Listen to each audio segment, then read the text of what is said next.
सभी को नमस्कार। आज हम एक महत्वपूर्ण और संबंधितशील विषय पर चर्चा करेंगे। दलित समाज क्यों कमज़ोर है और उनकी आर्थिक उन्नति में बाधाएं क्या हैं। आज वो आर्थिक उन्नति अपनी क्यों नहीं कर पा रहे हैं। इस प्रश्न का उत्तर न केवल ऐतिहासिक संदर्भ में छिपा है बल्कि यह सामाजिक, आर्थिक और राजनीतिक संदर्भों में भी समाहित है।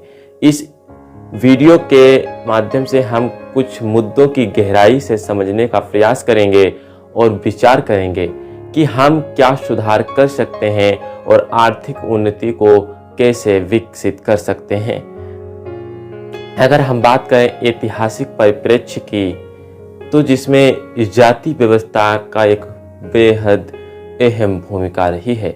जाति व्यवस्था के ऐतिहासिक कुछ क्षण की बात करें तो भारतीय जाति व्यवस्था एक प्राचीन सामाजिक संरचना है जो हजारों वर्षों से समाज को विभाजित करती आ रही। इस व्यवस्था में दलितों को अछूत माना गया और उन्हें समाज के नीचे स्तरों पर रखा गया। जाति व्यवस्था ने दलितों को शिक्षा, स्वास्थ्य और आर्थिक उन्नति के जो अवसर थे उनसे वंचित रखा।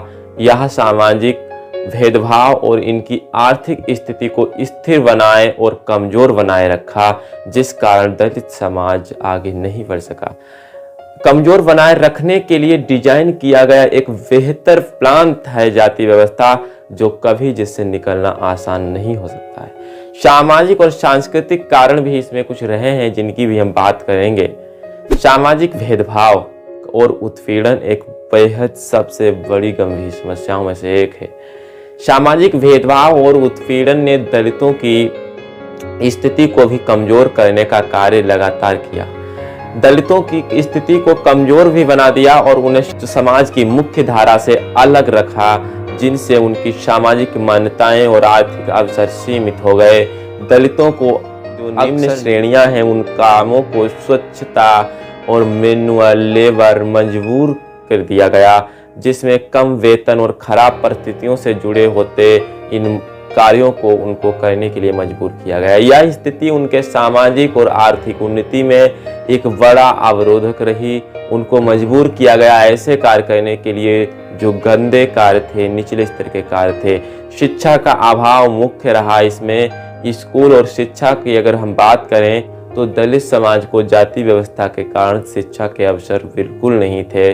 शिक्षा दलितों और गरीबों की कमजोरी का एक महत्वपूर्ण कारण है। ऐतिहासिक रूप से दलितों को शिक्षा के अवसरों से वंचित रखा गया। यह बात किसी से छिपी नहीं है।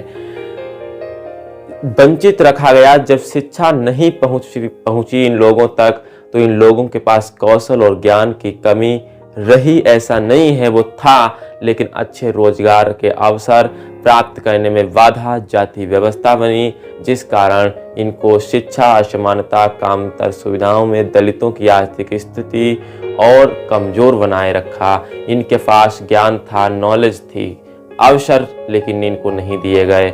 शिक्षा के अवसर छीन लिए, रोजगार के अवसर छीन लिए, आर्थिक अवसरों की कमी रही। अगर दलित समाज की बात करें, उनको हर हक अधिकारों से वंचित रखने के लिए मुख्य रूप से गरीबी, ये गरीब सीमित और संसाधनों वाली बस्तियां इनकी अलग रहीं। आर्थिक अवसरों की कमी भी रही। दलित समाज की गरीबी का प्रमुख कारण पारंपरिक रूप से दलितों को निम्न श्रेणी के कम वेतन वाले कामों में लगाए रखना और लगाया गया, जो उन्हें आर्थिक उन्नति के अवसर नहीं प्रदान करते हैं।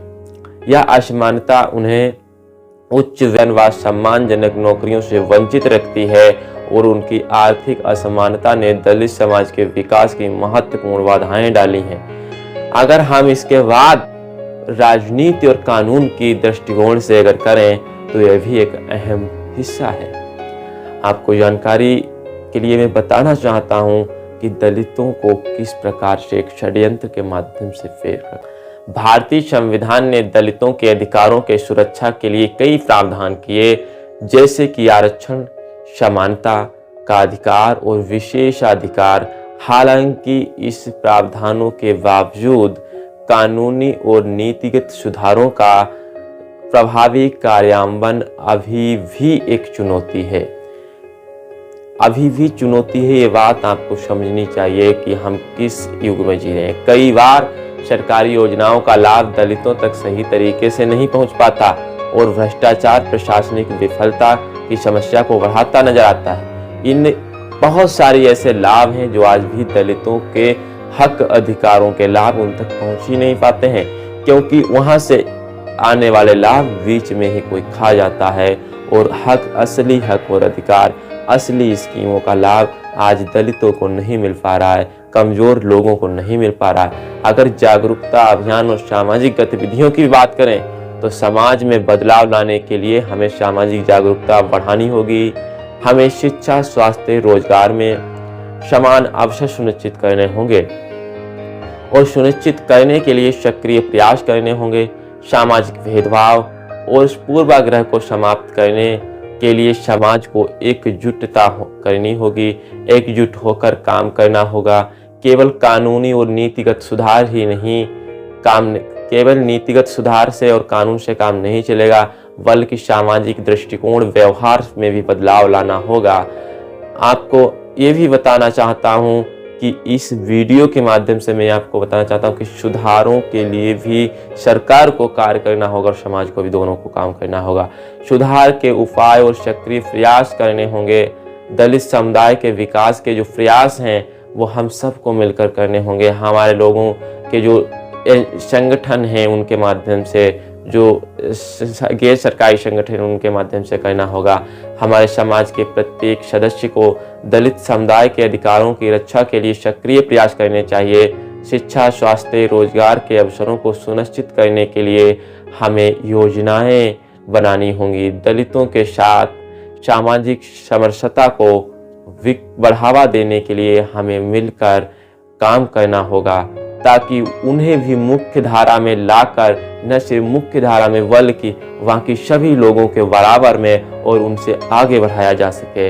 हजारों वर्षों की जातिगत व्यवस्था के कारण समाज आगे नहीं बढ़ पाया, आज उसको आगे बढ़ना होगा। आखिर में दलित समाज की कमजोरी और आर्थिक उन्नति में बाधाएं जटिल हैं और कई कारकों का संयोजन परिणाम है। हम इन मुद्दों को समझना होगा और समाज के हर स्तर पर सक्रिय कदम उठाने होंगे। सामाजिक समानता, न्याय और मानवाधिकार की दिशा में हम सभी को मिलकर काम करना होगा। इससे हम सभी को फायदा होगा, पूरी मानव और इंसानियत धर्म को, ताकि हम एक ऐसे समाज को बना सकें जहां हर व्यक्ति को समान अवसर मिले, सामाजिक असमानता समाप्त हो सके, जातिगत भेदभाव ना रहे, ऊंच नीच की कोई बात ना हो, हम और आप सभी एक समान हो, आपस में प्रेम व्यवहार हो, किसी के प्रति जातिगत हिंसा ना हो।